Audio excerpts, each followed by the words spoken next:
So നിങ്ങൾ incline ചെയ്യുമ്പം എത്ര ആംഗിളിൽ വെക്കുന്നത്? ഇതാണ് നിങ്ങൾ വെക്കുന്ന ആംഗിള്.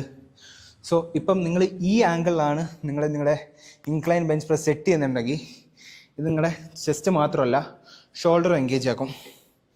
കാരണം ഇത് ഷോൾഡറിൻ്റെ ആംഗിളാണ്, അതേപോലെ തന്നെ ഇതും ഷോൾഡറിൻ്റെയാണ്.